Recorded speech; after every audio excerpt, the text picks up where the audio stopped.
40 வயதுலேருந்து 60 வயது இருக்கக்கூடிய கன்னிராசிக்காரர்களுக்கு நான் மேல் சொன்ன அத்தனை பண்ணணும். அப்படியே கட் காப்பி பெஸ்ட்டு பண்ணிக்கங்க. ஏன்டா வேலைக்கு போறோம்? வீட்லயே இருந்துரலாமா? சிவனேன்னு ஓரஞ்சாரமா உட்காரலாமான்னு தோணும். ம்ஹ்ம். இந்த அடிச்சு கேட்பாங்க. அப்பயும் சொல்லிடாதே மாரி அவசரப்பட்டு பேப்பர் போட்டீங்கன்னா, 10ஆம் இடத்துல இருக்க குரு செவ்வனே தன் வேலைய செஞ்சுட்டு போயிடுவாரு. அப்புறம் 3 மாசம் சாப்பாடு கஷ்டப்பட வேண்டியதுதான். அப்புறம் வந்து டீக்கே டிங்கி அடிக்கணும். பார்த்து நடந்துக்கங்க.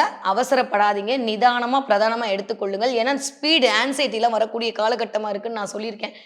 என்னதான் இருந்தாலுமே, அந்த இடத்துல கொஞ்சம் நம்மளுக்கு பிடிக்காத இந்த செவ்வா பயலோ, நம்மள எப்பயுமே காலவாரி விடுற இந்த 12ஆம் வீட்டு அதிபதியும் போய் அமர்ந்திருக்கக்கூடிய ஒரு தனம் என்பது 12ஆம் வீடு என்பது விரயத்தை இண்டிகேட் பண்ணிட்டு இருக்கும்.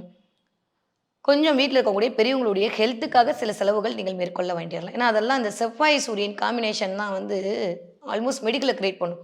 புதன் வேற அங்க உட்காந்துருக்காரு. அந்த இருமல் மருந்து வாங்கியே தீராது இந்த தடவ.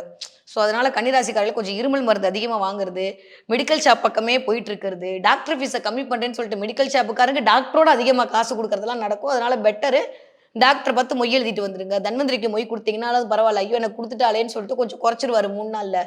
இல்லாட்டி மெடிக்கல் ஷாப்காரனுக்கு நீங்க இஎம்ஐ கட்டுற மாரி வந்துரும். பார்த்துக்கங்க. இந்த நேரம் ரொம்ப, ரொம்ப கவனமாக இருக்க வேண்டிய காலம். உங்களுடைய உடம்பு, வீட்ல இருக்கவங்களுடைய உடம்பு, பெரியவர்களுடைய ஆரோக்கியத்தில் கவனமாக இருக்கணும்.